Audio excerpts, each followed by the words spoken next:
Beetlejuice, Beetlejuice, Beetlejuice. Tim Burton's second film from 1988, this wholly original and unique movie is one of the most iconic of the era. Let's break down Beetlejuice. The juice is loose.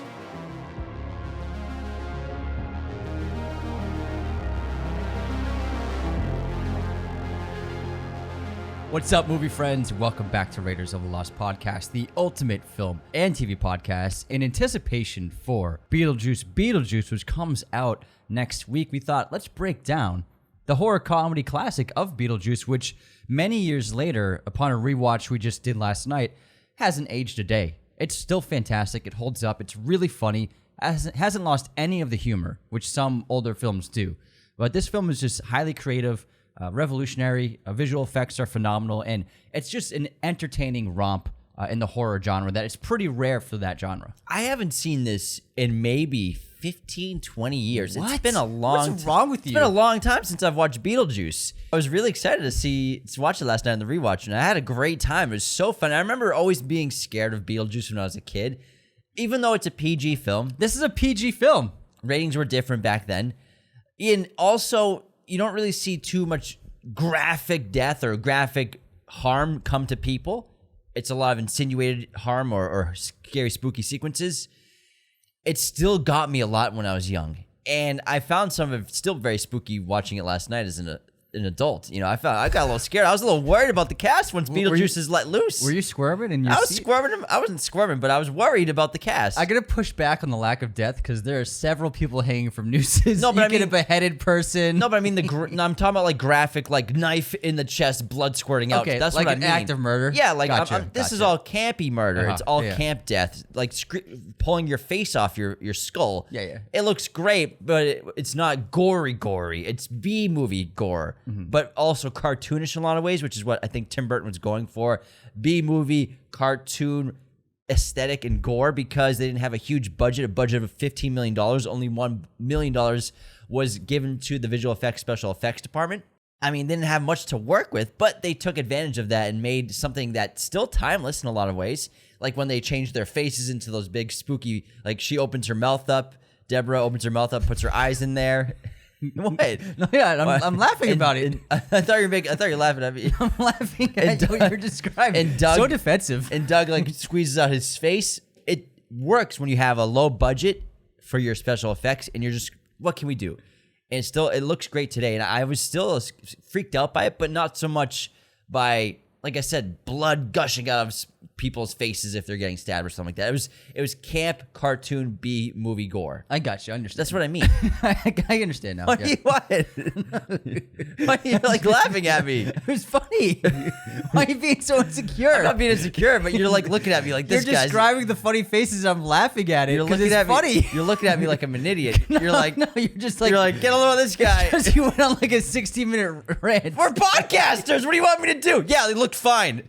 Is that what you want, Anthony? No. We're podcasters. We're trying to hit 2 hours on a Beetlejuice episode, and you're like, come on, man, shut the up. Fucking A, dude. Apparently, I can't talk in detail because Anthony needs to move on. Now, this movie, like you said, is a very small budget. It's an excellent second feature from Burton. It's really impressive, and it's what he was actually planning to do. He made Beetlejuice while he was waiting for Batman to get going. Well, he was writing a script for Batman. So Pee-wee, and then this script got landed on his lap. Pee-wee was a huge hit. It made $45 million on a tiny budget. And so he basically was... Warner Brothers was like, yeah, what do you want to do, bro? He wanted to do Batman, but it took a while to get that up and running. So then he found this script, which he didn't write the screenplay. It was a spec script written by two writers who were trying to get it made, and the major studios were like, this is too weird. We don't want this. So they got it sold at Geffen Studios, who ended up producing the film, not distributing it, but producing it. And they got Tim Burton involved. And I think he just really connected with the screenplay. Although, ironically, even though you say it's super gory, you're right. There's no like graphic, intense, gruesome violence, because ironically, that was the original tone of the screenplay. The first version of Beetlejuice was a dark, grim horror movie with like crazy gore and insane deaths. And Beetlejuice was originally supposed to be like a winged demon who wanted to kill everybody. And even the Maitlands, their car crash, it was supposed to be super graphic. Apparently, Gina Davis's character was supposed to get impaled by a piece of wood. Like all sorts of crazy stuff was going to happen in terms of like making it really brutal. That was the wrong trajectory, obviously, because Beetlejuice works because it's a comedy. It's because it's tongue-in-cheek, it's cringe. Like you said, it has that B-movie camp to it, and that's what makes it work. If this movie was a dark, grim, disturbing film and it had that tone to it, but it looked the same, I don't think this movie would have done very well. And it's really lived on because it's so entertaining, and for as macabre as it is, it's really joyful, ironically. It's also so innocent in a lot of ways. It's Yeah. innocently sinister, innocently devious. I think that's why kids have always liked it, and it's been very generational. It's been almost 46 years since it came out. Jesus. Or 36 years, and people still love this movie. And 400 years! For 400 years.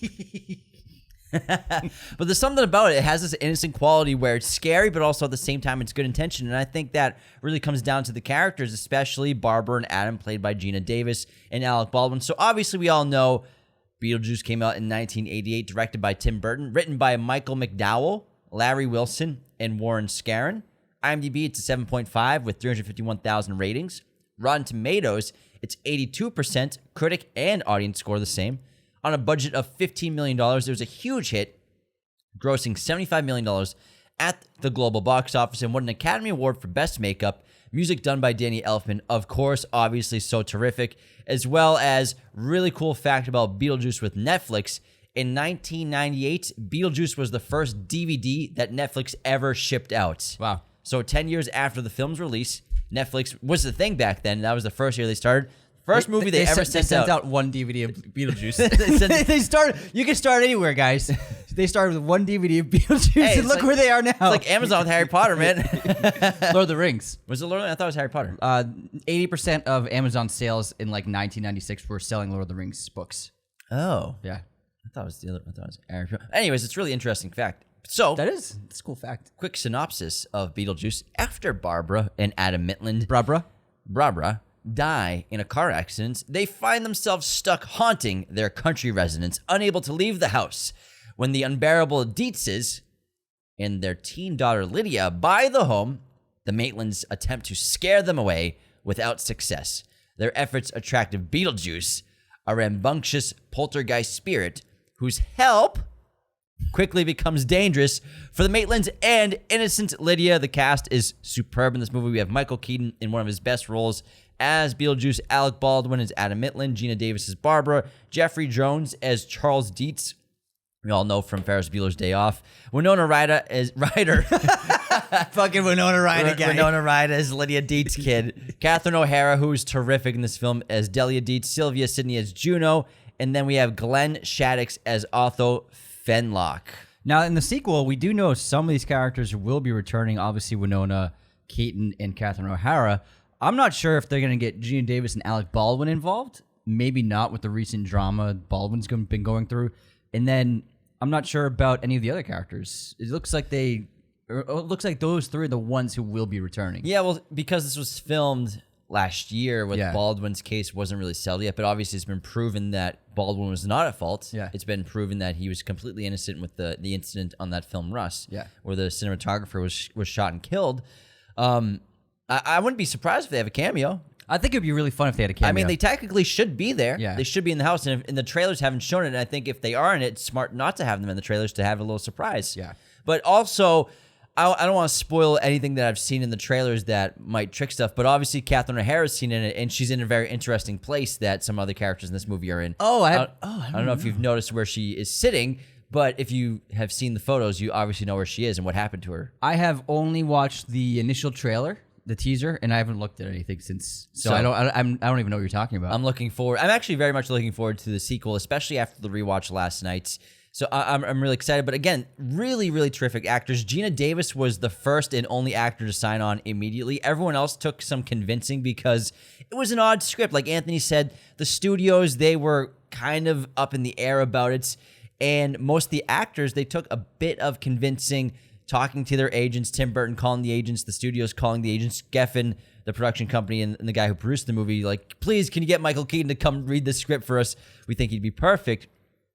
And I think overall, it's one of those projects that's so unique and weird. And I don't think anyone understood the genius of Tim Burton quite yet. Obviously, Pee was a big hit. But, I mean, he was the biggest director in the 1980s and 90s for after this going forward.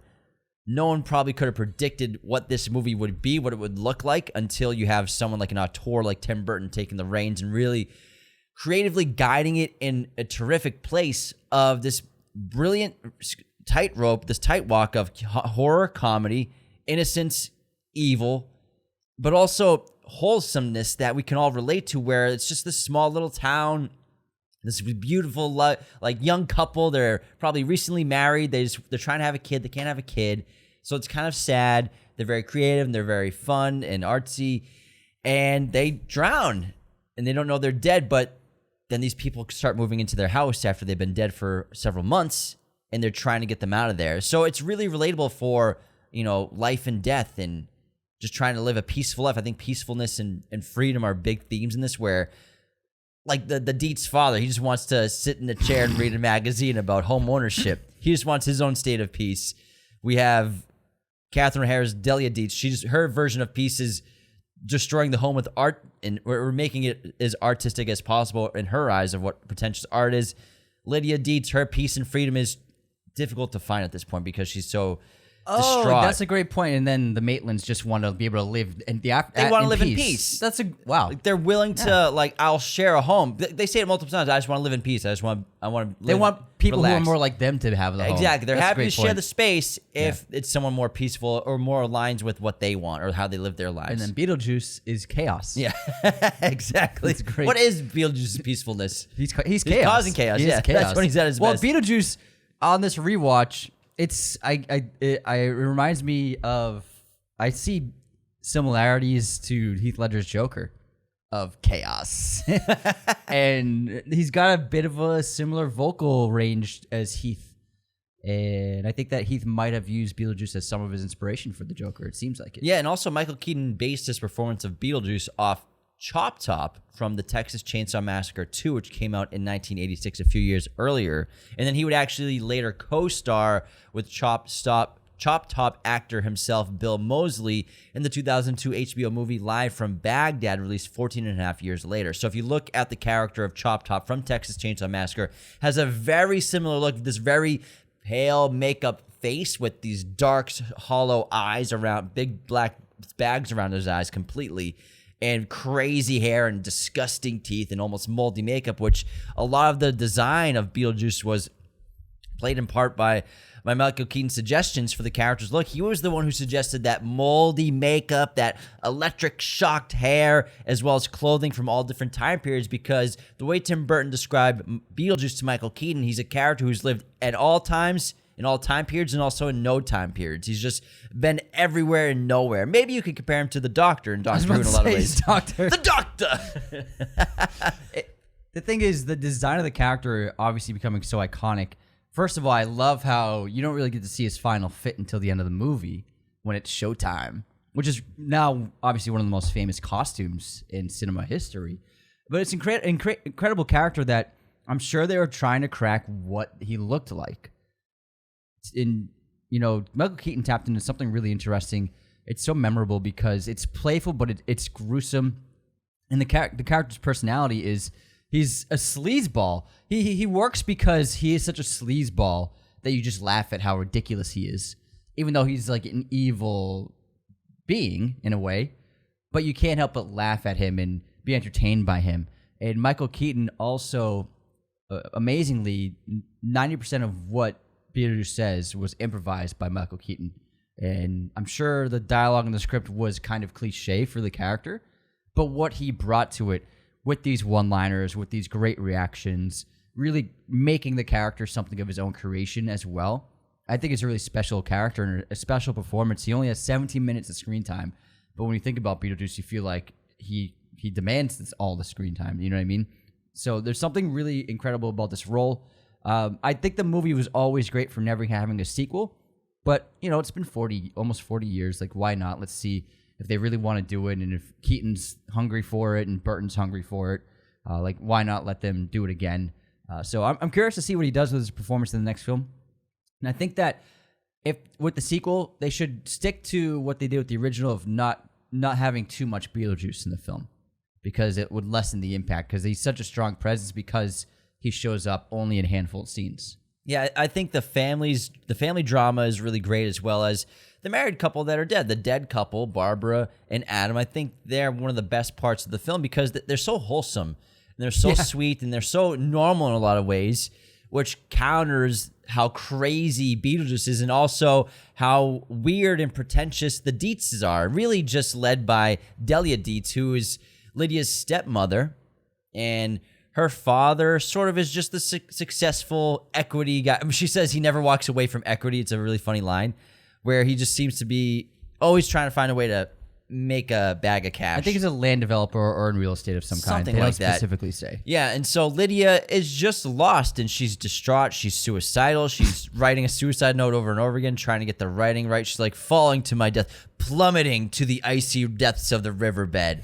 And it's a really interesting story to contrast this wholesome couple in the attic that are dead, that Lydia can see, who actually sort of become better parents for Lydia in a lot of ways. And obviously the end of the film is really sweet and wholesome, where they're, oh, how'd you do on the test? Did you get good grades? And then they do the Deo, singing, floating in the air. And they're very much better parents than her parents already are.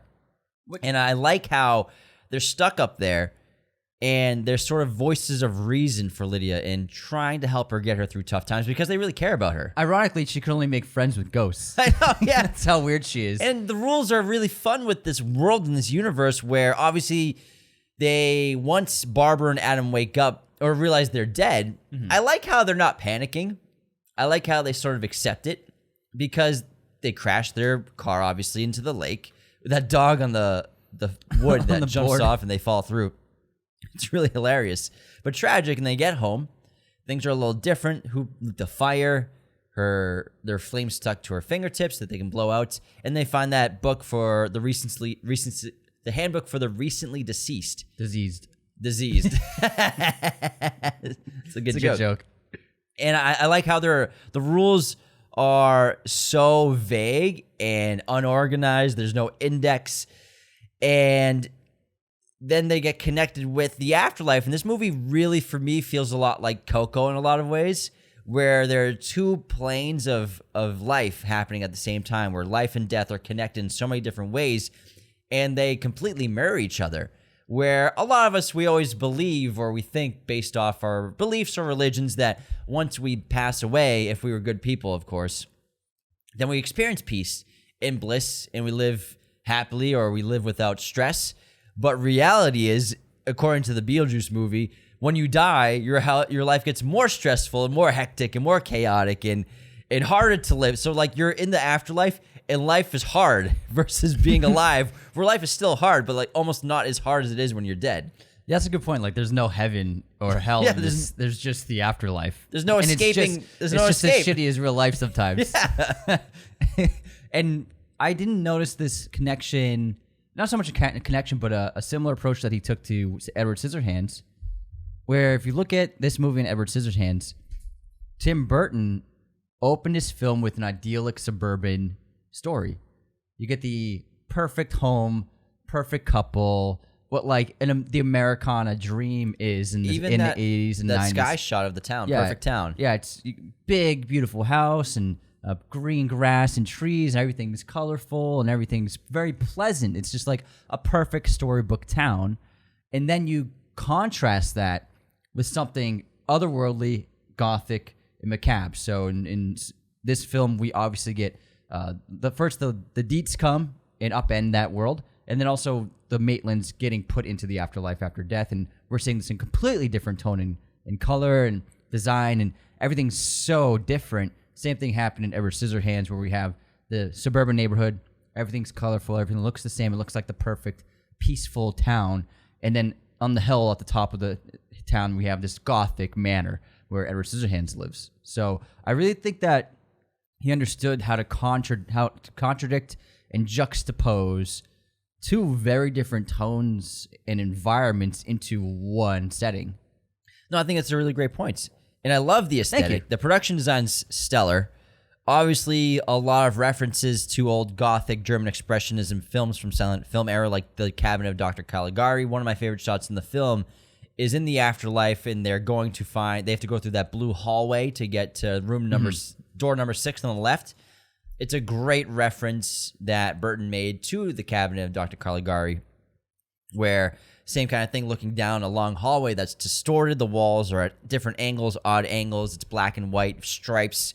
Whereas here we have the same kind of thing, just even more distorted hallway with blue and black instead of black and white. So I think that the production design does a great job referencing German expressionism, as well as the use of miniatures, which has been done recently in several films. Obviously, Hereditary comes to mind as the most prolific version of that done in a horror movie, especially of blending real size sets and architecture and houses and rooms with miniatures. It's very seamless in that film. It's really terrific. You see it in the trailer for Heretic too, that they're doing. I saw that too. Yeah, it seems like they're kind of a little bit of a similar vibe. And then also Game Night does a great job of connecting miniatures to neighborhoods. So the opening of Game Night was the same kind of voyeuristic shot of reverse of this, where Beetlejuice opens with a helicopter shot going over the town, and then the town turns into a miniature. Game Night, it starts as a miniature going into a suburban town, and then it turns into a real neighborhood. Oh, so it's actually the reverse of Beetlejuice. Another Game Night reference. Any chance I get? That one made sense though. That was pretty good. Yeah. I can't remember at all what you're talking about, but I believe you. They live on a cul-de-sac, and it just like the camera pushes. It's clearly a model. So they made it look like it's a game setting, exactly, and then it blends into reality. And once the camera gets onto the street, then it's a real house now. Amazing. So Beetlejuice does the same thing. It's also that great voyeuristic helicopter feel of The Shining. I think that Tim Burton might have been calling back to as well. A little different though, because it's a little more zoomed in. And just the approach of the camera angle of this sky cam just flying over the town, it almost feels like you're a ghost or a spirit looking down, flying over the town, because it's not just straight on shot. It's sort of at an angle, kind of zooming in at or pushing in at specific angles that looks like you're flying but looking to the right or just looking to the left at something. I mean, that's one of my favorite aspects to the film, is the perspective where we're following ghosts trying to spook the people living in their home, which was a reverse of what the common ghost story was. And you get that in other films like Ghost, and there's another famous one that I won't spoil because it's the twist. But I do love when the ghost story takes the audience into the perspective of the ghosts and to see that from their side of things, of trying to haunt other people. And also, I just think it lends to making something really refreshing in that kind of a film. And also blending in even more miniatures in real size houses. I feel like the Dietz's house and obviously the Maitland's house, it looks like sometimes Burton experiments with not letting the audience realize that you're looking at the real size house or the miniature house sometimes for an exterior shot. If it's maybe a moonlit shot or a nighttime shot, sometimes it looks real size, practical size, but then sometimes I was watching, is that actually the miniature version of the house? I completely agree. And I think he's messing with you. I think they're using miniatures about half the time for the exterior shots of the house, especially there's the shots of like the red sky. And I think that those are definitely miniature shots of the house that maybe they didn't have time to film, or maybe they just wanted to, like you said, mess with the audience and keep them on your toes by blending more of the shots together so the audience thinks that it is real. It's sort of unnerving. And still one of the greatest parts of the film, and deservedly so, winning Best Makeup at the Academy Awards, is the makeup, is the prosthetic work, is the gore, the practical effects. Like I said, $50 million budget, $1 million of it went to the visual effects and special effects of this film, which are really excellent and still holding up to today. It still holds up. Even the blue screen, green screen that they were doing when they were in the desert landscape where Shai Hulud, the giant sandworm, coming out, I am Paul Muad'Dib Atreides, Duke of Beetlejuice, coming in, stuff like that. So that still looks good. Even when the first time they're trying to scare the Dietzes as they're looking at the home after purchasing it, and we have Gina Davis's Barbara's hanging inside the closet from a coat iron, and then she's holding Adam's head that's been severed with a knife. that looks really good. It looks really superb. It still holds up to today. Also, I love the coloring. We have lots of greens, lots of reds, depending on where we are. Beetlejuice's colors clearly seem to be green and red, kind of at a blend, depending on his situation, because he wears red at the wedding, but also has greenish hair and is constantly the miniature model has lots of green light everywhere, like when he comes out of the grave.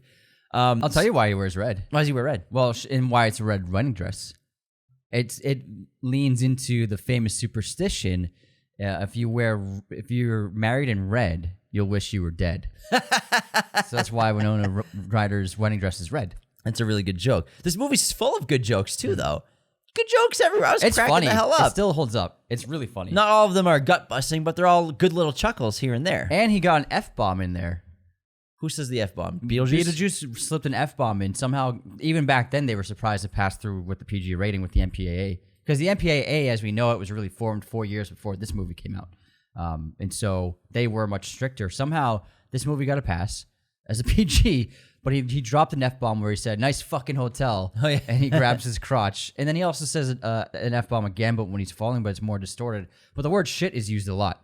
So this is a PG movie where would obviously not just the graphic prosthetics work and the gore on display and just the disturbing character designs that would never fly, but also there's quite a lot of language in this film that would never fly in a PG-rated movie. Yeah. There's also sort of this confusing part of Beetlejuice the film in the marketing where the spelling of Beetlejuice is done two different ways. The title of the movie, the marketing, everyone knows it as Beetlejuice as BEETLEJUICE. Beetle, then juice. The words we know. That we know. Yeah. However, it's never shown like that in the movie. Here lies Beetlejuice's name on the TV screen, the commercials, whatever it is. It's always spelled BETELGEUSE. Now, why are there two different spellings of Beetlejuice in the film versus the marketing campaign and the title of the actual movie? So the word Beetlejuice of his name in the film from BETELGEUSE, it's part of the constellation Orion, which can be seen in winter skies in the northern hemisphere. That is where the writers got the name for the character. It's a real star in our night sky called Beetlejuice. However, the studio, they thought that it would be tough for audiences to say, and there'd be too much confusion about how you pronounce the word Beetlejuice. So even though in the movie it's always spelt with the GEUSE, it's spelled Beetlejuice as BEETLE juice in marketing as a title because the studio thought it'd be a lot easier for the audiences to understand. Honestly, I completely agree with them. Yeah. I absolutely agree with them. I think it would have been. I think a lot of people would have been like, "How do you even say this? Oh, I'm not going to see this movie." I think they made the right call. I think so too. For studio intervention, that's something that really worked. Also, there's actually 3 spellings in the film. The title card has Beetlejuice as 2 words. Oh, yeah. There's a space in between them. It's 2 words, Beetlejuice, in the title card. So there's actually 3 spellings of his name in the movie. It kind of adds to the chaos of the character in a lot of ways. Yeah. You know, it fits in a lot of different ways. But and also the studio, they wanted to name the film House Ghosts, which is a terrible title for a ghost movie in House. And then as a joke, Tim Burton pitched the name Scared Sheetless and was devastated and mortified when he found out the studio was actually considering it. But then they went with Beetlejuice, which obviously it's an iconic name. And the rules of Beetlejuice of how you get him out, Beetlejuice, Beetlejuice, Beetlejuice, saying his name 3 times. It's just so memorable, and I can't wait to see it happen in the trailer. You see it in one of the trailers for the new film, Beetlejuice, Beetlejuice. Mm-hmm. And I like how they didn't call it Beetlejuice 2. They just called it Beetlejuice, Beetlejuice. I think it's being billed as both. I think on on IMDb IMDb it's 2. Yeah. But then the poster's Beetlejuice, Beetlejuice. I think that's just... No, the IMDb, they changed it to Beetlejuice, Oh, they Beetlejuice. updated Yeah, it. yeah, they changed it. All right. So I think they're officially deciding on a title, which... And then they'll obviously make a third one, Beetlejuice, Beetlejuice, Beetlejuice. when Michael Keaton's 94. I have a bunch of cool hidden details that I found scouring the internet. Ooh, I love hidden details. All right. Jack Skellington actually makes an appearance in this movie at the 3rd act finale when Beetlejuice is finally awoken to save the Deets and proclaim Lydia as his wife. He has that carnival-esque hat of the merry-go-round. On top of that hat is the head of Jack Skellington, which is a film that was made years later, produced by Tim Burton. So it's a very reminiscent of Jack Skellington. Yeah. So and Burton had been developing that character Jack Skellington since 1983, and so he didn't get to put him into his own movie until he wrote Nightmare Before Christmas. Yeah. But it's clearly an early version of Jack Skellington, which is such a cool little nod. And I think it's so fun and interesting that there's a cameo of him in this movie. And I wouldn't be surprised if maybe there's another cameo of a past Tim Burton character in Beetlejuice Beetlejuice, the sequel. Oh, yeah. People Maybe will go nuts. Edward Scissorhands, or even if you put Jack Skellington in there again somewhere, that'd be fun. Yeah, why not? Delia Leeds, I'm not sure if you noticed the red pants she wears when she's cooking. So it shows how controlling she is. She's a very controlling person, and nothing's good enough for her, so she's always modifying things to be artistic. So she ends up wearing Charles's red Christmas sweater as pants.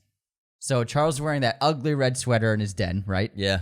And then a few scenes later, when she's cooking for the guests that are coming, she actually turned that sweater into pants. I did not notice that. With overall, with what do you call it? The straps that go over your shoulders. Suspenders.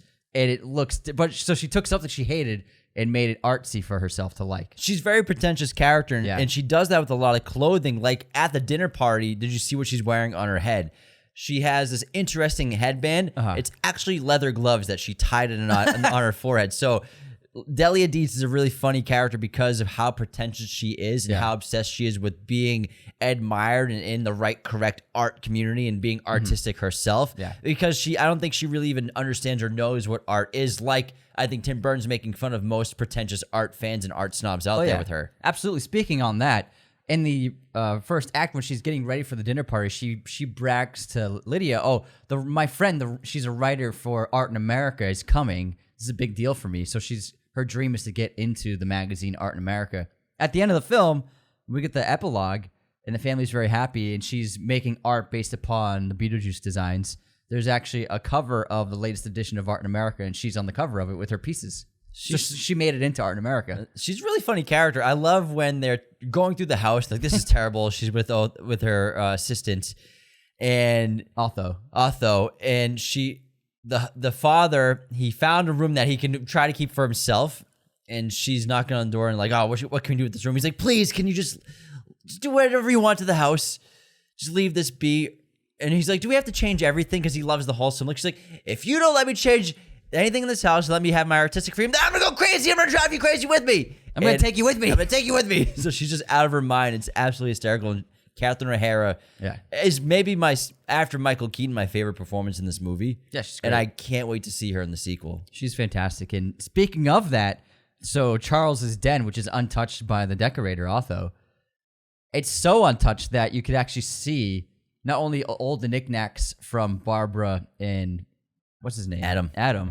He actually still has their framed wedding photo on his shelf in the den. It's still there. Also, speaking of Barbara and Adam, their death. Obviously, they crashed their car through the bridge. Who's driving? Barbara's driving. No, Adam's driving. Adam's driving, and then no, Barbara's driving because Adam looks out the passenger's door. Oh yeah, because he has to run into the hardware store. He looks out the passenger door window at the dog on the board, so she's in the driver's seat. They actually drove by the dog earlier in the opening, and they're driving down the street, and the dog actually passed them. And when they said hi to the old guy, and the old guy owns the dog, so the dog not only passed in front of their car earlier in the film, but they have a bumper sticker on the back of their car. Guess what their bumper sticker says? What is it? "I brake for animals." And obviously, her braking and steering out of the way of hurting an animal caused their own deaths. Yeah. And on top of that, so Adam has been working on a huge miniature model of the entire town, right? He's got everything there. The houses, the school, the town square, even the red-covered bridge is on his miniature model. And it's perfectly untouched in the opening of the film. After their death, when you look at the model again, it actually now has the hole in the side of the red-covered bridge for where their car crashed through it. So the hole is there on the bridge now, on the bridge's wall. Also, the wrapping paper, one of the first scenes is they're giving each other gifts for their vacation. Each giving like a vacation gift to each other. The gift that Adam gives to Barbara, the wrapping paper is actually covered in a beetle design, if you look closely. Also, so the legs in the afterlife waiting area, we have that severed woman. She's got her legs are sitting on the couch, and then her top half are sitting on the couch. The legs were actually performed by Tim Burton's then girlfriend. Actually, can we stay on that for a second? Yeah. So I love the afterworld, and I want to talk about it some more in detail. But what's so interesting is, as you expect in a story like this, the way you died is the way you are in the afterlife. Whether your head's been cut off or your head's been shrunk or you've been severed in half, you're covered in blood, you're green, you're blue, whatever. That's Got what a shark on your leg? The guy who's been run over by a truck and he's flat. He's like, I hey, love him. I've been feeling a little flat lately. How do I look? Like, super funny. However, the Maitlands, even though they drowned, you would think that they would be covered in water and wet the entire film to maintain the consistency of the rules of the afterlife. So, And they are wet when they get to the house. They're still wet. Because the way you're dead is the condition you're in. That's what you are in the afterlife. However, Tim Burton felt that keeping the actors wet all the time would be too uncomfortable, so they just kept them dry for the rest of the film. But it would have been distracting. It would have been too much if they were wet and soaking wet the whole time. All the time. Yeah, you're right. But he did have them wet when they first arrive home. Yeah. With the wet footsteps and their clothes are wet. But I totally agree. It would have been, honestly, it wouldn't have worked if they were soaking wet the whole time. Yeah, it's a nightmare. Because Virginia Davis had that great curly hair and Alec Baldwin had great hair. So you don't want to, you got to show the good stuff. Yeah, they got They're an attractive good hair couple. genes. Good hair They genes. were like great looking couple. All right, next up. Remember the spray paint scene? Yeah. When Lydia and Otho are going through the house and they're like basically marking the walls with spray paint of whose room is this? What color are we going to paint this? Blah, blah, blah, blah. When she spray paints mauve on the wall, you can actually see there's a lighter hue of spray paint on the wallpaper that they clearly wiped off from a previous take, but they couldn't get it all the way off. So you can actually see when they did the first take of the scene, the spray paint left over from that first take of the scene. I wonder if they misspelled it. I'm sure they spelled it fine, but I'm guessing it was a different take, and they used a certain spray paint. Clearly, it's not super strong or bold, like it's pretty translucent. Yeah. But I'm sure even that stuck to the wallpaper to a certain extent. It's obviously hard to read what they're writing. Yeah, it is. It is hard to read. Also, at the Afterlife waiting room, we hear over the intercom, there's a new arrival of Flight 409. 409 was an actual real airplane flight, which was considered the most deadly plane crash in American travel history, of a plane that disappeared and nobody knew what happened to it. And so they're alluding to the victims of that flight are now in the afterlife in Beetlejuice's world. Flight 409, right? Right, Flight 409. So it says Flight 409 is arriving at Gate 3. This happened on United Airlines that crashed into a mountain in Wyoming on October 6th, 1955. It killed all passengers and crew on board, which was 66 people total.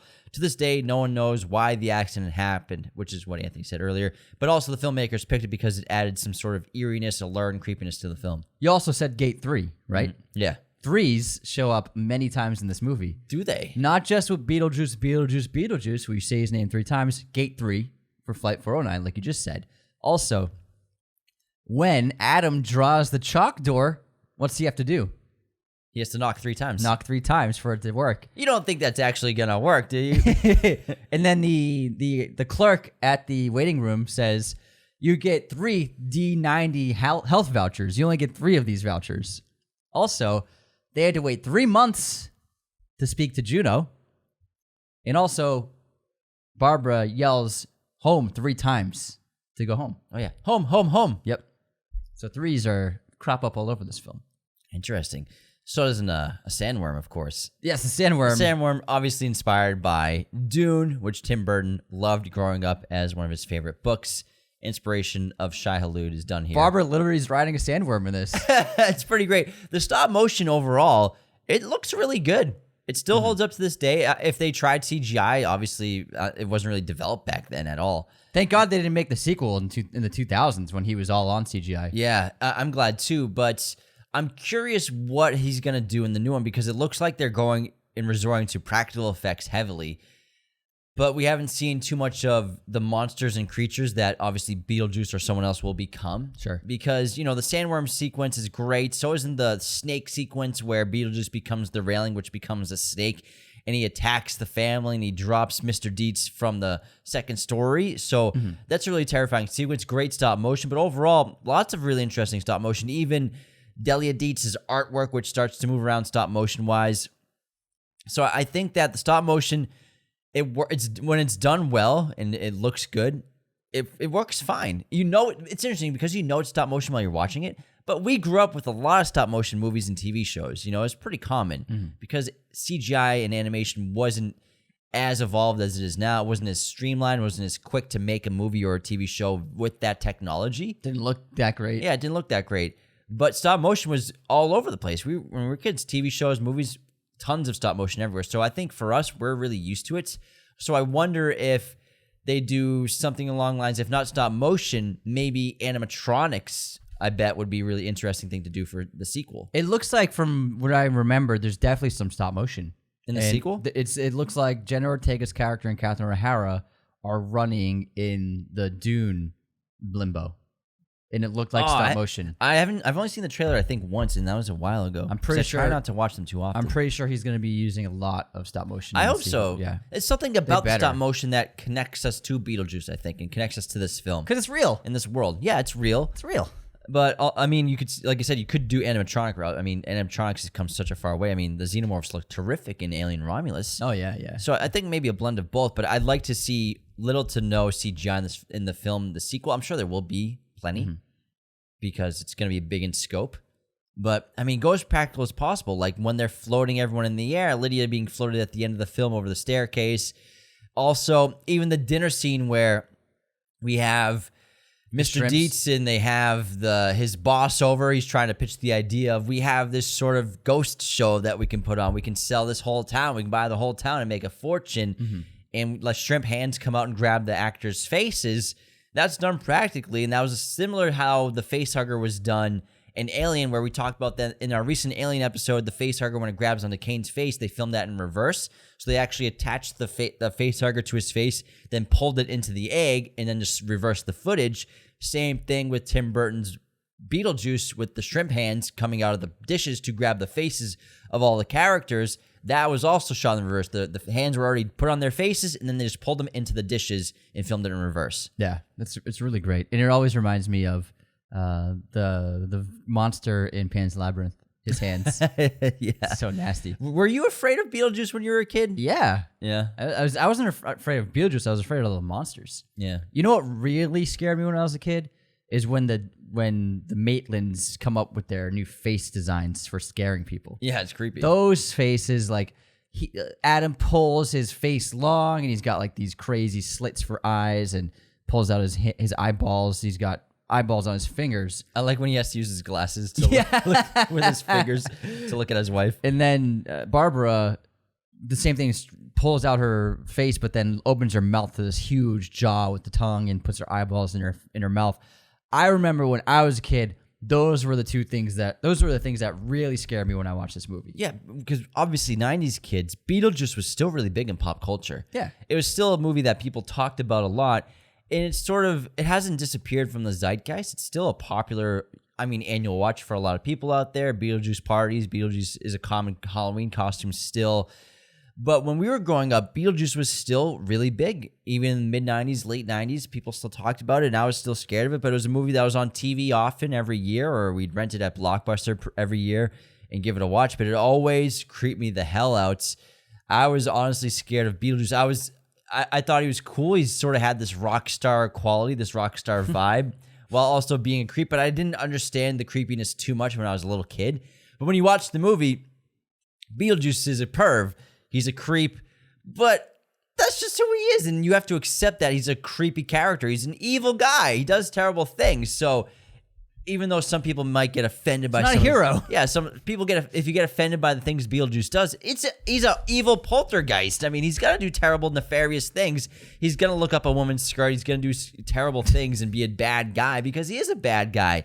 But he's so goddamn interesting and fun, and I love how we don't see him in the movie until I think it's 25 minutes into the film, until Beetlejuice's really first scene. We get the shot of him looking at the newspaper, but Burton hides what he looks like. We just see his hand, and then we see the first time we see him is on TV. Yeah, I love the newspaper scene though because he's like, I'm gonna find a job. Like this damn sandworm's up 13%, and then he's just looking for a job, and he opens up the obituary section. It's so funny, and he sees the Maitlands. All right, I think this could work. They look dumb. I love the commercial where he's in a cemetery, and he's got the cowboy hat on. He's got this Western accent. I'm Beetlejuice. I'll solve your problems for you, because clearly his greatest joy in life is to terrify people and scare people.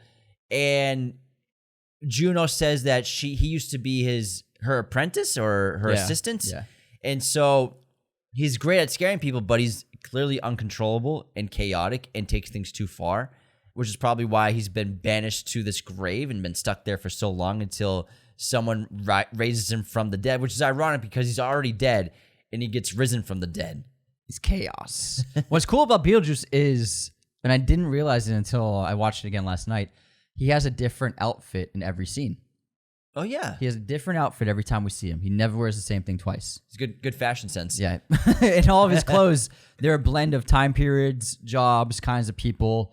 I mean, even his iconic striped suit he's got the striped suit, but then he's got like tactical boots, and then he has like a kind of like a print button-up shirt underneath it with the black ties. So, and then he's got like, it looks like it's some kind of officer's, like a military officer coat with that red shirt underneath it. So his outfits are always combinations of time periods, cultures, and kinds of people that he just puts together. But I never noticed it until now. He does have a different outfit every time we see him. Yeah, you're absolutely right. That's really interesting, because you always just think of him in the black and stripes, the white and black striped suit. Well, he only really wears that outfit for like 4 minutes of screen time. It's actually because true. He wears that when he's sitting on the tombstone, and Lydia brings him back, and then he just does that for a little bit. But a minute later, he's in his wedding suit. You know what I mean? Mm-hmm. He only wears that striped suit. That's probably the shortest amount of screen time he has in an outfit is in the striped suit. Honestly, it's actually a good point. One of my favorite outfits is when Barbara picks him up and he sprouts horns. The reason why they did that is because he walks into the strip club because he's horny. I love how it was like, whose idea was the whorehouse? That was Juno made that. He's like, I made the whorehouse for him. I needed to distract him for a little while. Because it's a really good plot that happens in this film, and obviously we all know the Maitlands die, the Deeses start to move in. Lydia can see the ghosts because she, as it's described in the recently deceased book, the handbook, most mortals, they can't see ghosts because they don't notice the unusual. They won't see ghosts. They won't see, can't or won't see ghosts because they won't see the strange and the unnatural, whereas Lydia, I'm strange and weird. So basically, I can see you the whole time. So she can see ghosts, which is really interesting and really connects them. And obviously, the Maitlands want to get the Deetzes out of their house, and they're trying to scare them out, but it's not going well. That ends up, at first, they don't think they have the confidence to do it, so they try to contact this Beetlejuice guy, who they are afraid of at first because he starts to get a little out of control. Then they send him back into the miniature model, and he's stuck there for a little while. They try to do the scaring of the Deetzes themselves, but all they do is want the Deetzes and their friends to see them and turn them into an attraction and to turn them into basically just this sort of zoo-like exhibit that people can come and pay and participate in, until Beetlejuice is woken up again, and then he's set on the loose and attacks them and scares them. And now he's under this contract with Lydia because she woke him to save and help the Barbara and Adam Maitland, who are being put under this kind of spell and curse by Otho. But in order to do that, Lydia has to agree to marry Beetlejuice, and now she's stuck almost marrying him. They have to kind of figure this whole thing out. Great synopsis. Basically, that's James loves his synopsis. My improvised end of episode. My improvised synopsis. So it's a good plot, trying to get the people out of the house, trying to save Lydia from having to marry this poltergeist, and who knows what would happen if she'd have to go into the afterlife with him if it actually went through, depending on the rules of the deceased. And then also trying to save the Maitlands from the curse that Otho accidentally put them under. Yeah. One of my favorite aspects of the film is the model of the town, because it allows the film to turn into basically a Honey, I Shrunk the Kids kind of movie. Yeah. When characters, all the three leads, Beetlejuice, Adam, and Barbara, in different instances they end up on the model, the minute shrunk down. And then you get to see that fun production design of the tiny miniature model on a huge scale into perspective of like a human being. And so I like when they're digging the grave of Beetlejuice and they're like digging through cork and cardboard. Yeah. And I love like the grass, the little soft like silicone grass petals they have. So I really enjoy the set design that the miniature model allows for them to be creatively. And also they did a great job because like how do you film? They didn't have the effects to be able to pull off like when they're in the miniature model set, you don't see the background of the attic room. They generally make the sky dark, either very dark blue or just black, like a night sky. And they get away with it because like when the characters are looking up or looking at the background over the set of the miniature model, you should be seeing the attic from the size of an ant, but you aren't. But it doesn't. I don't think it would have worked that well. The only time they did that shot really well, they did it when Beetlejuice is yelling at the Maitlands after they shrink him again and interrupt him, and he crashes his car. And they pulled that shot off really well, where they framed Keaton. He's framed by the house on the miniature model set, so that they don't have to worry about like his hair and trying to composite his hair off the frame. And so they're able to really just cut the border of the house and then the border of the miniature model's landscape, and then Keaton's underneath those lines, so they're able to easily insert it onto the frames of Baldwin and Gina Davis. So that blends together really well. They did another scene of Beetlejuice yelling at Lydia, where they didn't do that, and it's his head and his body, and Lydia's in the background. It doesn't quite blend as seamlessly because you're dealing with the hair and the actual movement of a person. It still looks good, but I think that it really works where the audience understands what's going on. We don't need to see the attic in the background at times, so it totally works if it's a dark background sky above the miniature model set when we're on the model set. For me, really the only visual effects shot that doesn't work super well is at the end of the movie when Beetlejuice has been sent to the waiting room, again, in the afterlife. Oh, and it's a really funny scene because his ticket number is like 9 trillion or like 9,857,000, whatever it is, a super long sheet, this long number. And the guy next to him has 4. And he's probably this ancient guy. And the waiting number ticker goes and it clicks to 3. And he's like, oh my God, I'm going to be here forever. And then he steals the ticket from the guy next to him whose ticket is number 3. Looks like I'm next, guys. Oh, it's going to be great. And then the guy next to him realizes what he's done, and then he takes this powder and sprinkles it on Beetlejuice's head, which shrinks his head to that tiny shriveled size. And when it shrinks down, you can notice that the visual effects aren't perfect because you see a lot of movements in the compositing and the background, whatever they did to do this shot. It's almost like you can see noise, distortion, but it works fine because it's Beetlejuice, and it's the end of the movie, and it still is a very cool effect. But that's the one shot for me where I noticed, I can like see the background just dancing in the noise in the background of his tiny little head. But also it's a great little nod to how these people got shrunk heads, is probably trying to do the same thing. Like the guy next to him already has a shrunk head, but because he probably tried this on the other guy. Did you do that to him? For me, the thing is, I agree. It's the effect that doesn't have the best illusion quality to it. But as a kid, it looked real to me. And as an adult, it's like, it's a Beetlejuice movie. This is fine. It's the 80s. They didn't have the technology to make it look real. It's good enough. It's really, they did the best they could. Ironically, that scene was the last thing they shot. And it was actually made after production. The studio was like, we want to end on a high note. So then they wrote this scene of ending with a joke and some comedy, which I think works really well. Did you know that they had shot the snake scene before Michael Keaton was cast? And they had to do a couple of new shots where they had to make the snake look more like Michael Keaton's Beetlejuice. Oh, that makes sense. They had already started the stop motion work on the movie before the full cast was cast. That makes sense because stop motion work takes a long ass time. They've probably spent at least a year just on the stop motion. Well, not a year. There's not that much in it, but many months on stop motion. Many months. Many months. many months. Many months. men.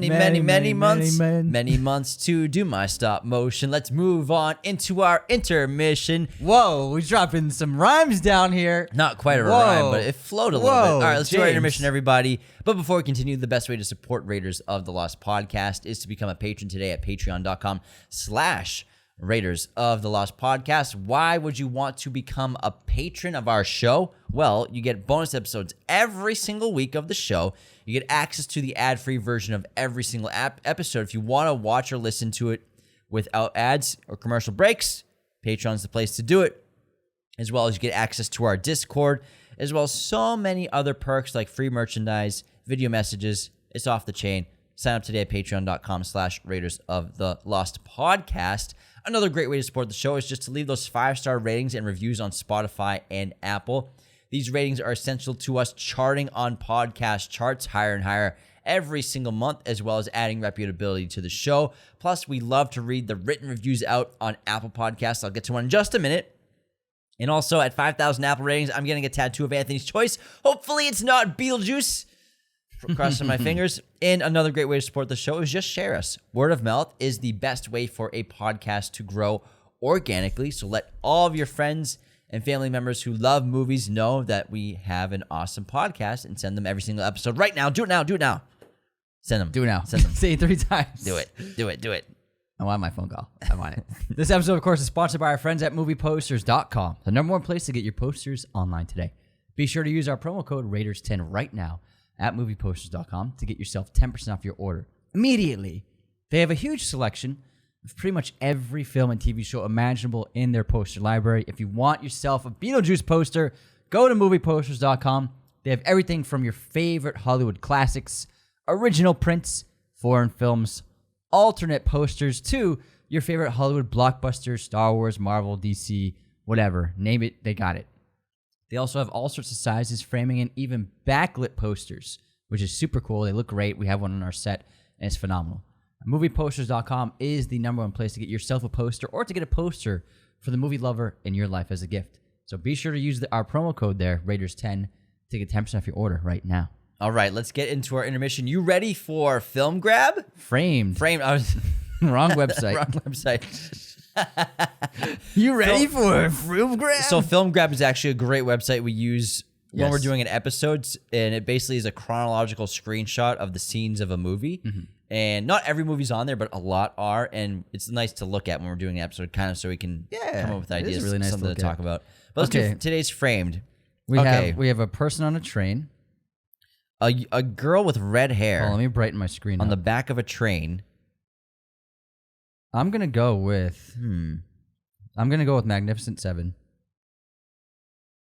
I'm gonna go with. That's a good question. Actually, is this?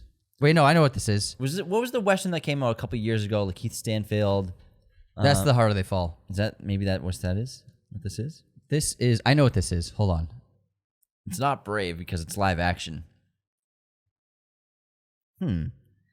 Redhead girl. Look on I'm the going back Lone of Ranger. of a train. Oh, that's probably it. Let me know if you get it. Nope. Wrong. Not. All right, let's move on. Oh, right. Walt Disney Studios. Oh, this must be The Helen Mirren Tom Hanks movie. the Tom Hanks where Tom plays Walt. Yes. What was that called? Walt Disney. What was that movie called? Hold on. Now you gotta Google it. Tom Hanks, Walt Disney movie. Saving Mr. Banks. Saving Mr. Banks. Let's try it. Let's try it, man. Yep, that's it. Saving Mr. Banks. Mickey Mouse was a dead giveaway. Yeah, I mean, it's the entrance to Walt Disneyland. Yeah. Well, you've actually never been there. I've never been. So that, Anthony, that is the entrance to Disneyland.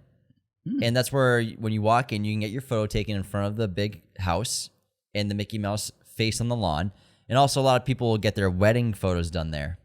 Cute. That spot right in front of Mickey's face. All right, cool. Good stuff. That Let's was a move good into our movie quote competition now. Are you ready, sir? Yes. Okay, this is 2 characters right here. My old man had a philosophy. Peace means bringing Peace means having a bigger stick than the other guy. That's a great line coming from the guy selling the sticks. Do it one more time. Yeah, do it one more time. My old man had a philosophy. Peace means having a bigger stick than the other guy. That's a great line coming from the guy selling the sticks. I don't know. Iron Man. Oh, nice. All right, here's mine. Once you do something, you never forget, even if you can't remember. That's pretty funny. I have no idea. Spirited Away. Oh. That's tough to do because it's a different language. I mean, still words. Yeah, I guess. I mean, it sounds like an excuse to me. It is an excuse. That's a total excuse. Throwing Anthony under the bus there. Okay, Anthony.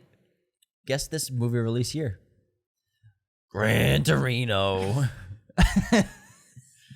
My Gran Torino. My Gran Torino. 2008. 2008 is correct. What year did Spirited Away come out? 2003. 2001. Second film to win the Oscar for Best Animated Feature. 2 years after Shrek. Wasn't Shrek 2000? Well, Shrek was the first film to win Best Animated Feature at the Academy Awards. Yeah. So I'm assuming that... That's what I know. And this was 2001. What year did Shrek come out? 2000. Oh. Right? 2001. So, but the Oscars are the next year. So, but it still is the second one. Yeah. Good one. All right. Anthony, movie pop quiz time. What Ridley Scott movie does Leonardo DiCaprio star in? Body of Lies. Nice. With Russell Crowe. Body of Lies. How many Oscars has Hayao Miyazaki won? 2. Do you know what the films are? Spirited Away. Yes. And what else did he win for? Boy and the Heron. Correct, man. Yeah, got nice it. job. Well done. The Boy and the Heron. You got those fine from a different language. God damn it. Didn't infect you with that one. All right, do you have any haters this week? Yeah, we got some great unsubscribes as well as some real haters. Oh, yeah. They're just fucking ridiculous, man. People are getting crazy. I read one this morning. I was like, what's wrong with you? So here's a real hater. M. Lawrence on our 100 Greatest Movies Never Seen. This list was definitely made for idiots and non-cinephiles. What are you talking about? And I wrote, try to find me another video where the people talk about Kobayashi, Gina Rowlands, and the Dardennes brothers in one video. I'd love to see that. Yeah, I mean, I'm waiting on bated breath for him to respond. Yeah, we have 5 Dardenne movies in that on that list, or 4. 3. We have 64 Dardenne movies. And 100 Michael Haneke movies. Coonzy on Alien. Time to unsubscribe. Well, go back to the other one. He's acted like we put Alien on that list. For real. We put some really obscure movies on the list. Also, on that episode, a real hater, Craig Wiggin. This is a list for people who have watched about 5 movies in their lifetime. What does that even mean? And I wrote, ridiculous comment. What does that even mean? It's a ridiculous comment. Like, what does that even mean? Like, I fucking hate people, like, just because they might know something, or maybe this guy's seen more movies, doesn't mean he's better than people. Yeah, exactly. He replied, ridiculous list. Not debating their greatness, as I've seen all of them, but anyone remotely interested in film has seen about 90% of these. That's not true. Not true at all. And he's definitely not seen them all. I guarantee he hasn't seen them all. Guarantee you haven't seen these. You don't have to. Are you going to reply to him? I'm just saying not true at all. Let it go, man. Just let it go. I don't even respond. I'm getting the YouTube traction. Yeah, they love to respond to the haters. Dude, we get that. That's not true, man. I didn't say it like that. Tell me about all these people. These people who have not seen these movies, who have seen 90% of these movies.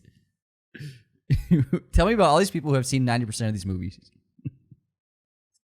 You enjoying yourself over there? Oh, yeah. Replying to hate comments. It's Anthony's new favorite thing. Look at him. Look, he's got this big smile on his face. He's ready to go.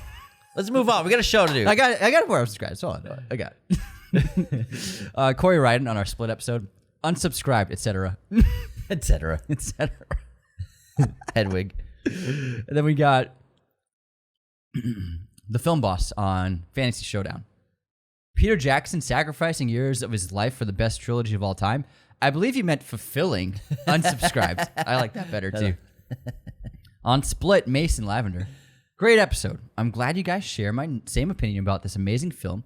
So great that I must unsubscribe, etc. No, so the Peter Jackson thing, what I meant was sacrificing later years in his life from the stress that he put himself under. I didn't mean like... I thought you meant years in the moment. No. I meant like later in his life. It's the same thing as if you smoke a lot or if you're like you're present, you're probably giving up time in the future because of how stressed out and how much these 5 years are killing you. I think The Hobbit did worse for him than the Lord of the Rings. I don't know, man. Lord of the Rings. Have you seen the documentaries on The Hobbit? Yeah, well, either way, it was a fucking mess. Yeah, either way, that's what I meant though. I didn't mean like, oh, he's giving up his life. I meant later on. You're gonna watch the behind the scenes in The Hobbit. It was insane. They actually had to shut down production because he was so lost and he couldn't direct anymore. So they had to take a month break because he was just like, I don't know what the fuck I'm doing, and I can't take this in. I need to figure out what is going on. So the Hobbit was absolutely ridiculously stressful shoot for him. Yeah, but I mean, it's also not far removed from Lord of the Rings shoot. So you know he's back in it. Yeah, but they had 2 years of prep on Lord of the Rings, and they had every prop and piece of wardrobe ready when they started filming. With the Hobbit, they were making everything as they went, and they were always behind schedule. All the craftsmen and craftspeople, they were making things like right before shooting, whether it be weapons or costumes or building sets and everything. It was an absolute train wreck that somehow they got to the station. Kinda want to watch that now. It's on YouTube. You can watch it. Yeah. There's like a whole behind the scenes documentary on it. So maybe the Hobbit's the one that's going to sacrifice his later years. Andy Serkis. I hope it doesn't happen. I'm just saying. Yeah. Andy Serkis. So he was actually second unit director on the films, and he was supposed to film Battle of the Five Armies sequence. And so he started production, and they didn't even know what they were doing. They had a sound stage with green screen, and they were just filming. They had 200 extras dressed as orcs and warriors, and they just filmed people fighting. And Andy Serkis is like, we don't really know what we're filming, but we're just filming stuff. And then they shut it down 3 days later because they're like, yeah, we had no idea what we were supposed to be filming. So that whole film was a mess. That's pretty interesting. All right, back to unsubscribes. Pixel Kip on Split. I've never seen this film, so you guys spoiled the whole thing. Unsubscribe. Falcon, this is just a funny comment. Falcon337 on our 10 favorite films. Great show, and great picks. How many doobies do you guys smoke a day? Zero. That's the funny thing. It's the squinty eyes and the laughter is what it is. RG. Just having a good time. RG. If you guys don't drop a 90 best movies of the 1990s, I might just have to unsubscribe. Oh, it's coming. It's coming. We're saving that one. It's in the freezer. Nathaniel Johnson, a.k.a. Jazzy Jeff. I posted a story on Split teasing the episode before. Dude, not even a spoiler warning for this episode is crazy. I need to hear analysis and full discussion context or it's all ruined. Unsubscribed. Also, Orange Grapefruit on Split. No crazy third act twist in this review. Like there's only been one of you this whole time? Unsubscribed. Oh, here's another hater. I see we bought the Joe Rogan podcast starter kit with the Kung Fu grip, actor, stand-up comic, UFC commentator, black belt martial artist, interesting factor, TV show host, club owner, mentor, life experience, podcast personality not included. Must be 18 to buy. Comes with hours of wasted time and accomplishing nothing at all while convincing others and yourself how lucrative it is. Glasses is just talking out of his ass. Go team, go. Was that a hate? Hater comment. Jesus Christ. On our YouTube. I didn't even reply to that one. What an angry person. Yeah. I was just taking a... My God, holy fuck. You clearly hate Joe Rogan. What's he got to do with us? Fucking hell. I don't know what hit. There are like 1 million podcasts. Why are you coming after literally us? 3 million podcasts. Like fucking hell, dude. Relax, dude. We're the bad guys. Go team, go. I can just imagine what this person looks like. I guarantee they fucking hate everything. Probably. And they think I guarantee this person thinks they're the smartest person who has every opinion they have is right about everything. I guarantee you. Well, Anthony's going off on the haters today, guys. Oh, yeah. He is riled up. Well, I gotta admit, sometimes I talk out of my ass, but it's not all the time. And I'm here to bring you down. You talk out of your house too, man. That's what I do best. Lloyd Melville watched Ranya recently and thought it was a masterpiece. Another great episode. Unsubscribe. Awim Jazz. Thanks, guys. Battle Royale has been added to my watch list. Fuck yeah. If it turns out to be one of my favorite movies, I will have to unsubscribe for not putting me on it sooner. I hope you enjoy it. We actually have talked about it before. Yeah, it's a great On great Letterboxd fucking episode. film. Great fucking film. I love it. Then we got oh, that's it. We're all caught up. Thanks to everybody for sending in the unsubscribes. They always make us giggle. They make our days. So yeah, keep them coming, guys. We have a great 5-star rating on Apple from Nash Tanner Loves Whiplash. Nice. I like that movie a lot too. Best podcast ever is the headline. Also, Nash Tanner, I hope you're seeing Whiplash at its 10-year release. Oh yeah. It's going to be in theaters pretty soon. Did you see the meme I made? sorry. Not made that I put on the story. Andy sent me, he made a video GIF. I didn't make it. Sorry. He put up a video GIF. I guess that's what you call it, like a video meme. Video meme. Where it's the end where Fletcher's doing the bump. He's like It's the doing whip hands. The whip hands between Fletcher and what's his name, Adam? And he's going back and forth, and he's doing the fingers at him. He's like, bump, ba-da-dum, ba-dum, ba-dum, bump. It's just a cat playing different instruments. It's like, bump, ba-da-da-da-da-da-da, bump, ba-da-da-da-da-da-da. It's a cat with cymbals. It's hysterical. It cracked me up. It's great. Anyways, back to this 5-star review from Nash Tanner Loves Whiplash. Best podcast ever. These guys are amazing. They truly work so hard to give us such an amazing podcast. Their love for movies is unparalleled, and they are so entertaining. I watch every single episode when it drops. They care so much about their fans. Every time I comment on an episode, they respond, and it makes my day. I love these guys so much, and will listen to them for the rest of time. Thanks, pal. Would recommend to anybody regardless of their perspective on movies, but especially for the people with good taste. Keep it up, guys. Thanks, bro. Nash Tanner. That's awesome. Appreciate you, bud. What a great review. Yeah, it's so nice to get that after the hate. Yeah. I hope you've watched our Whiplash episode as well. Yeah, we did a great Whiplash episode. Like last year. Yeah, that was Wow, a fucking that was a banger. great review. Thank you so much. Now, that's quite my tempo. Okay. Anthony, what is your streaming recommendation for this episode? Major League is on Max, What a which is one of the classic. best baseball movies. It's an all-time comedy. We grew up watching it with our brothers all the time. It's just a timeless movie. It's so funny. And any fan of baseball, it has to be on your watch list. My recommendation is going to be Gangs of New York from Martin Scorsese, which is on Max right now. Wild Thing. Dun, dun, dun, dun, dun, dun. You make my heart sing. Dun, dun, dun, dun, dun, dun. You make everything groovy. Wild Thing. Wild I used Thing. to love that character so much. Charlie Sheen. I thought Wild Thing was so cool, and the haircut, the glasses, everything was epic. Yeah, It's such a good baseball movie. yeah, it's a great baseball movie. There are actually a good amount of baseball movies. We could probably do an episode of We did. best ones. We did baseball. Have we done baseball? Yeah. Oh, goodness. It's been a while. Okay. I think I'm pretty sure we did best baseball movies. I thought we did best sports movies. Was it sports movies or was it baseball movies? It was wonder. sports let movies. me look it up. Because I feel like there are more baseball movies when it comes to how many sports have films. Mm-hmm. I don't know if we've done straight up just... No, because we talked about Bull Durham. We talked about Major League. Okay, maybe you're right. It was just a while ago. That's baseball. I think we did an anticipation for the world. Yep, top 10 baseball movies, November 3rd, 2022. All right. I guess I forgot. You made the thumbnail with Wild Thing right on it. I did, didn't I? Yeah, Field of Dreams. Let me see the thumbnail. 8 Men Out. It's really small on my screen. Okay, I remember that. Yeah. 8 Men Out's great. It was a great episode. All right, well, let's get back to our episode on Beetlejuice. I'd like to talk about Winona Ryder. Because Winona Ryder is only 17 years old in this film, one of the lead characters, and she's so talented. She has so much gravitas. She has so much command of the screen. The camera loves her. She's such a confident actress. And she had really just jumped into the film scene 2 years previously when she was 15 years old. But to be 17 in such an iconic role and sort of being the bread and butter of a lot of her roles, this sort of angsty teen or this outsider, whether it's in Heathers or any of her other teenage films or high school movies. I love her character design. I like how she's not the focus of the movie.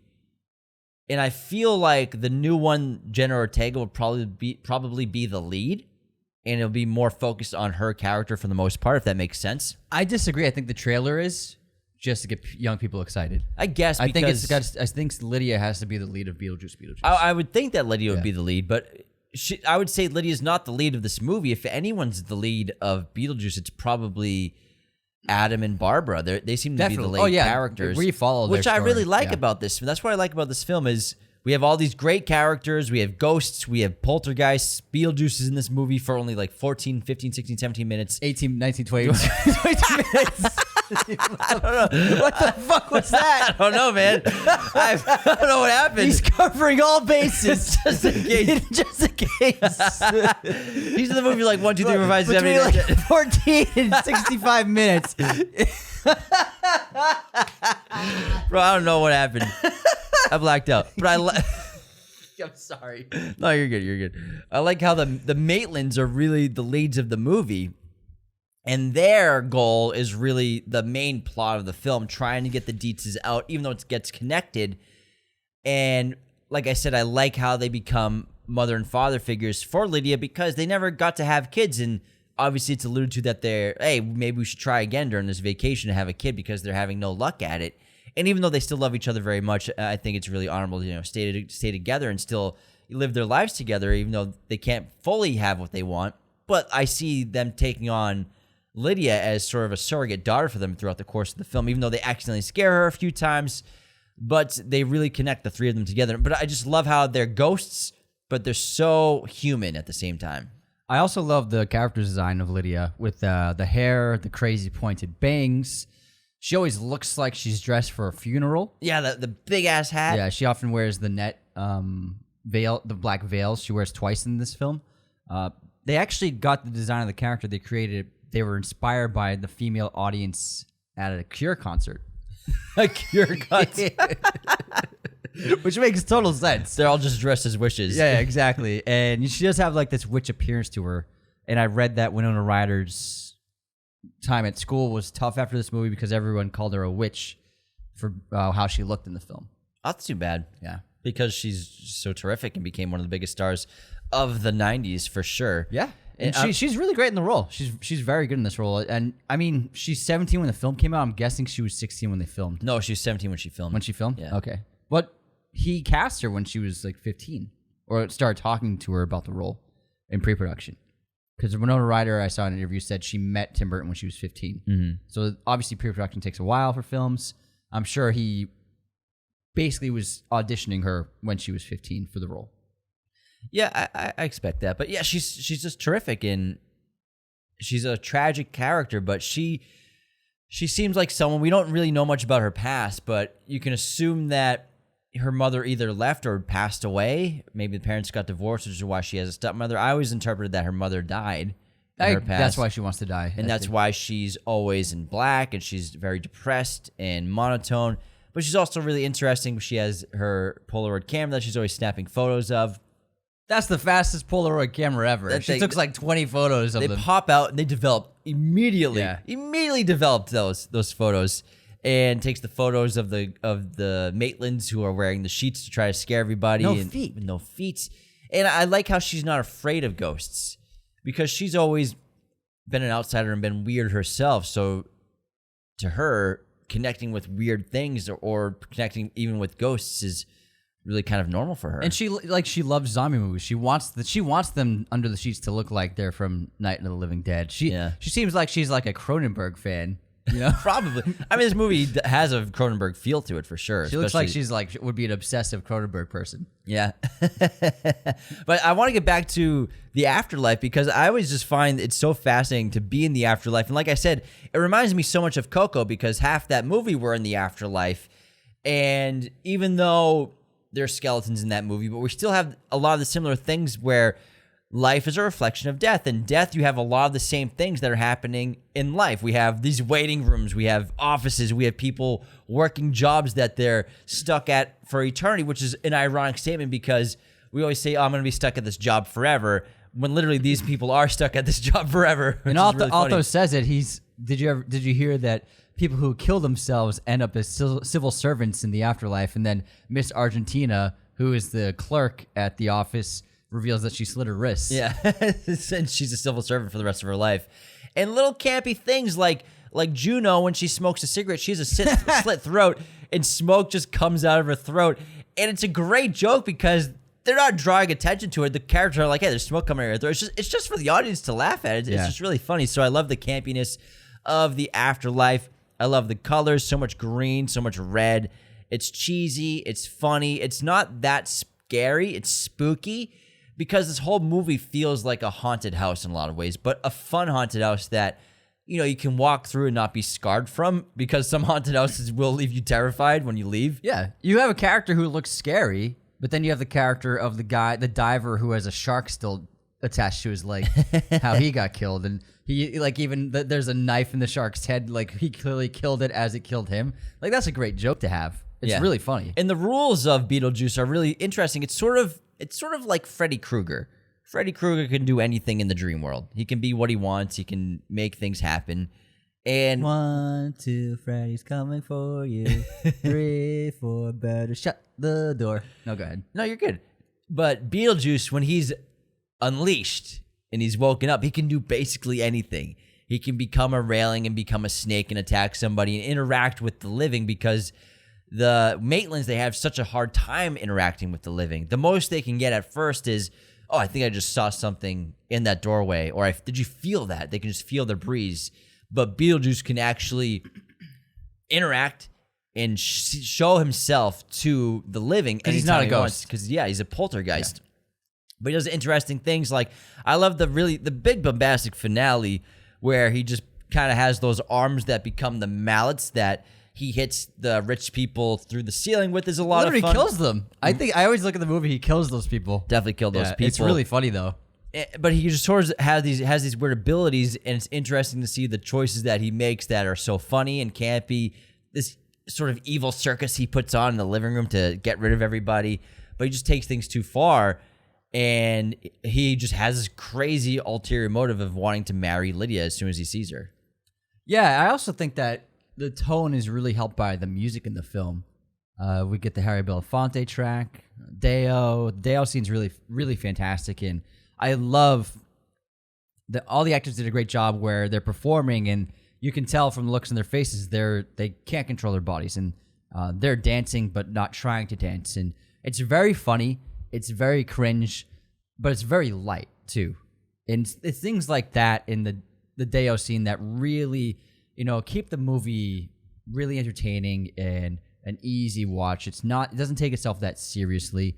It's not like a haunting that we've seen many times before where it's super scary or graphic. It's more like they're just really messing with them, and it's really hysterical. I have a question for you. Let's say you were on the production of this movie, maybe a producer or someone, or even the director. Let's say you're Tim Burton, and you're filming the Deo scene, and it's kind of an odd scene. There's nothing really quite like it. Do you think while you're filming it, do you think this is going to work or this is going to bomb? I don't know how this is going to go over with audiences, because it is odd at first when it starts, but then once it gets going, it's really funny. But I feel like if you're on set while we're filming that scene, in my head, I'm like, there's no way this is going to work. I would be thinking, I hope this works. Because while watching the scene, it works. But then when we were watching last night, I was thinking to myself, like, if I was making the scene, I'd be like, fuck, is this going to work? I know, that's what I'm saying. I was thinking the same thing. I'm like, holy shit. It could have really not worked. And I'm sure some people, it doesn't work for them. Yeah. But overall, I mean, Beetlejuice it's only a 3.8 on Letterboxd. It's not like a hugely critically adored by audiences. Pretty good score, though. It's a good score, but like for a horror comedy, yeah. But what I'm saying is there are clearly people that this movie doesn't work for. And then this movie works for other people. I think that's a make or break scene, honestly. Big time. Yeah, probably. But it is one of those things where I always like to imagine what it's like being on specific sets, shooting specific things. And for me, the Deo scene, I'm like, I don't know if we can pull this off, guys. Well, I think that's kind of how a lot of the actors felt. I saw this Alec Baldwin interview while I was researching, and he was talking about Beetlejuice, and he said while we were making that movie, I thought all of our careers were over. He said, I thought we were all dead, and we're going to be dead in the water. This is going to be the end of, we're never going to be actors again. This is going to be the worst thing ever, and nobody's going to get it, and I barely get it. But he really thought that everyone's careers were going to be over after making that while making the movie. I can imagine that because there's nothing like it. I mean, it has references to movies of the past, but overall the tone is so unique. I feel like Burton still even hasn't captured a movie in this tone, even though I guess Edward Scissorhands is kind of close. But, I mean, this movie's so fucking weird. It's so goddamn odd, but it's beloved. I mean, there are musicals made of this. There's theater plays put on by this every year. It's just a loved film and a loved property. And it has a very sweet, tender ending in a lot of ways where, you know, he's reading the Book of the Dead because he thinks he's like, I know as much about interior design as I know about the dead. Like, I've been studying the occult for so long, or whatever it is. One of the best jokes in the movie is when it's the big bombastic third act and Beetlejuice is tormenting everybody, and Otho's trying to sneak away, and then a spotlight goes on him, and Beetlejuice, to mess with him, he changes his outfit to this ugly blue suit with white shoes, and Otho's like, oh my god, this looks terrible. It's like, it's because it looks so bad. That's the most horrifying thing to him. Exactly, yeah. So I thought that was really funny. But Otho is reading the book of the recently deceased. Yes. Thinks he can control the ghosts because that's what they're trying to do. They're trying to make this act to use the ghosts as parlor tricks, as it's called in the movie. And then Otho, he's reading some sort of curse where he's bringing Adam and Barbara back from the dead because of they have something personal of their belongings. They have their wedding dress and their tuxedo, the wedding suits, and they start to rise up into the suits and into the dress and standing and floating above the table in front of everybody. Mm-hmm. And they're back alive, but because they're dead, they're dying in front of them and they're becoming nothing. They're pruned up and they're becoming ash and dust and bone in front of them. And everyone's so fascinated except for Lydia, who's trying to make it stop. And do you know what's going to happen to them if it continued? If it continued, I'm guessing that their souls would be lost. They would be put in the room of the lost souls that we saw earlier in the blue hallway when the janitor tells them that's death for the dead. Okay. That's where they would have wound up with those floating ghosts, they're green ghosts with the wrinkled faces in that door. Yeah. That's where they would have wound up. That would have been tragic. Yeah. But Lydia tries to save them, and then they end up stopping. Obviously, Beetlejuice makes the deal to help them, which at first I'm like, is Beetlejuice even helping? But then they get their juiciness back. Yeah. He's still juice. Is this what a mummy's supposed to look like? He's still juicy. But it's also an odd sequence. The wedding scene is weird. It's very odd. Lydia's just a kid. I always told myself if I was going to do it once. But you know what? Fuck it. Screw it. The ring. I like how... She meant nothing to me, baby. I swear. The ring is on just some severed finger. I like how Beetlejuice can mimic anyone's voice. Yeah. I'm Lydia D. I'm of sound mind. This is the man I love and the man I want to marry. It's very funny, but it's also very creepy. Yeah, it's super creepy. I mean, she's underage, but he's obviously trying he wants to get into the real world. He's sick of being in the afterlife, and apparently the rule is if you marry a living person, then you can be in the real world. So, Beetlejuice, I think they say in the movie he's over 600 years dead or 600 years old. Something like that. I think that's the number that I heard. Well, he does mention the Black Plague, which was the 1600s, I believe, in Europe. Let's see. So it could be something like that. When was the Black... As opposed to what? The Black Plague? The bubonic plague? Nice. That's a good Woody Harrelson. Compared to what? Compared to what? Actually, why did I do it in a British accent? I don't know. I knew what you were saying, though. But yeah. It's No Country. Carson Wells yeah. in No Country for Old Men. Compared to what? I'm still doing it. What is this guy supposed to be, the ultimate badass? Compared to what? Bubonic plague was done. When was this? It was in year. No, the Black Plague, not the bubonic plague. Oh, You're quoting No Country. Black Plague. The Black Plague year. 1346 to 1353. Okay, so I think he was a poltergeist still then. Which makes sense for about 600 years-ish. For about 600 years! For 600 years! But it's a good ending. Like I said, it's very tender and sweet. Lydia's got these surrogate parents. She's floating in front of the staircase with the ghosts of football players behind her. The football players, yes, right? So they died in a crash. Do you think that the plane hit the stadium or something? Because they're in full football attire and gear and helmets. Why would they be wearing that on a plane? Who said they were in a plane crash? Well, they say crash multiple times. Yeah, I always thought it was a bus crash. A bus crash? Yeah, like being driven to the next game. Oh, I guess that's a good point. And they were wearing helmets because it's a movie. Yeah, I know. I always think in my head, like, why are they wearing helmets? It looks cool because they're wearing helmets. It looks good. It looks better that they're wearing helmets. Oh, yeah, it does. It does look better. They're not going to be plain clothes and having duffel bags with, say, they're football players. They could just be wearing the jerseys. Or varsity jackets. Yeah, varsity jackets. Yeah, but it looks good with the helmets on. I don't know. I'm just saying. It's a movie. It's a movie. So this film is set in Connecticut. However, it was not shot in Connecticut. Where was it shot? It was shot in Vermont. So no way. All the exteriors were filmed in Vermont, and then the interiors and all of the Afterlife stuff on sound stages were shot in Culver City, California. So the town they shot in Vermont, they had some of the structures there, but they actually built not just the house, they also built the red walled bridge. That was not there, so they built that for the film. That's cool. Did you know that there was a sequel written to Beetlejuice after this movie came out? Oh, yeah. It's called Beetlejuice Goes Hawaiian. Now, the movie's box office success created plans for a sequel, Beetlejuice Goes Hawaiian. A script was commissioned, and Michael Keaton and Winona Ryder both signed on to reprise their respective roles. However, Tim Burton lost interest in the project and went on to direct Batman in 1989 and Batman Returns in 1992 instead. And of course, we have our sequel coming out in September 2024, featuring Keaton, Ryder, and O'Hara. It was so successful, they actually made an animated TV series of Beetlejuice. I loved it. And Beetlejuice and Lydia would go on adventures together. God bless you. Thank you. And then they also had an NES video game. There's a Beetlejuice video game? I don't remember playing it. I gotta look this up. There's an NES video game for Nintendo NES. Beetlejuice NES game. I gotta see this. Wow, there are multiple games. Oh, you know what? I think I remember seeing the cartridge around. Maybe we did play it. Yeah, this cartridge looks super familiar. We had a ton of games. Okay, I remember this. I remember this game. I remember this. Just like walking around. I miss Nintendo NES. Simpler times. Zelda, man. Zelda was so good. Blowing on the cartridge. Don't worry, it's just got some dust in it.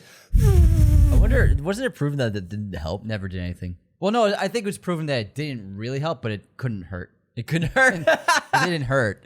It couldn't hurt. It made us think it worked. We sure did think it worked. With that, we for sure thought it was like absolutely helping to blow on them. Probably. Because sometimes it would work. I like, one of my favorite jokes in Beetlejuice is when Adam and Barbara, they're waiting in the waiting room and all the dead people around them. And there's a guy to Adam's right who is just a shriveled up, burned skeleton of a body, and he's smoking cigarettes. He's like, "You want one?" And Adam's like, "Oh, no, thank you." And the guy's like, "Yeah, I'm trying to cut back myself." Clearly burnt up from smoking. My guess is he fell asleep with the cigarette on his ashtray. Maybe. And he got burnt up. Something like that. Or on his cigarette on his lap. Yeah, something like that. That's how I imagined it. Beetlejuice is just a good time, man. I really like this film a lot, revisiting it many years later. It's sweet. It's sinister. It's innocent. It's nefarious. It's colorful. It's got everything you want in a horror comedy. Horror comedy is a hard, I think, genre to tap, especially today. I think the 80s were probably the best era of it when it comes to the camp horror comedy. Well, I think the 80s was where horror was the most creative. Yeah. With movies like this and with what Wes Craven did with Nightmare on Elm Street, which is a really visually creative film.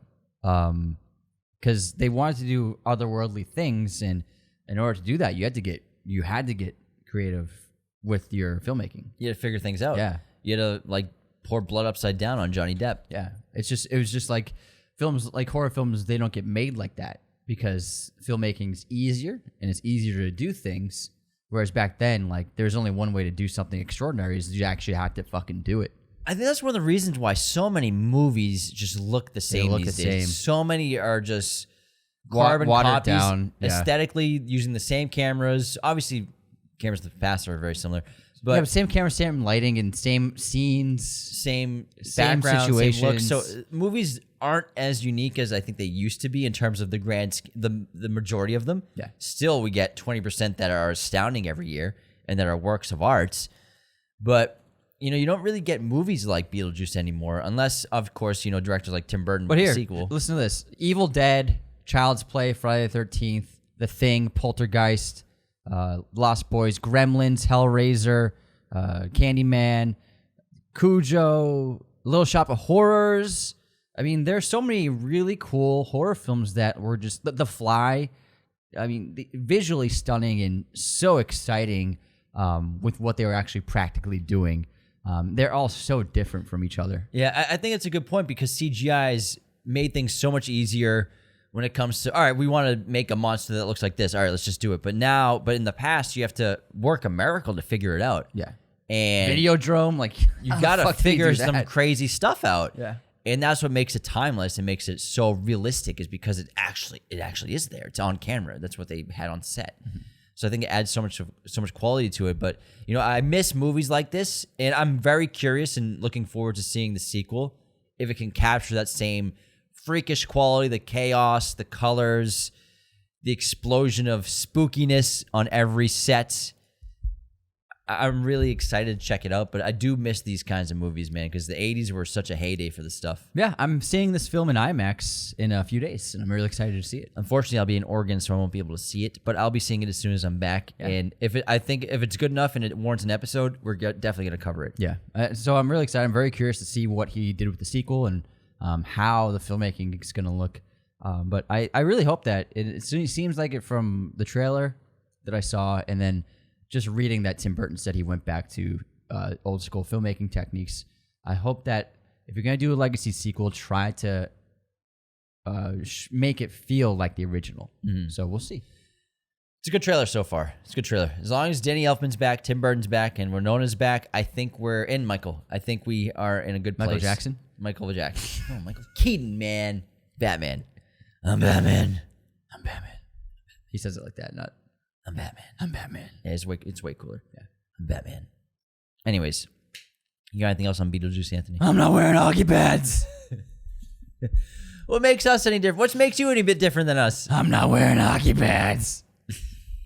All right, do you have anything else on Beetlejuice, not Batman impressions?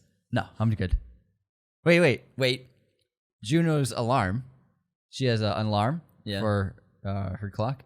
It's the funeral march. Written by Chopin, which is really fun. And in the Afterlife waiting room, there's a sign that says "No exit" at the door. It's a reference to a play that Burton and the filmmakers loved, where the three characters were trapped in a room forever, and it had a "No exit" sign on it. That's cool. Yeah, that's it. That's all you got. That's all I got to say about that. And that wraps our episode on Beetlejuice. Thank you everyone for tuning into this great callback to the 80s. We love this film. Can't wait for the sequel. Be sure to become a patron today at patreon.com/Raiders of the Lost Podcast.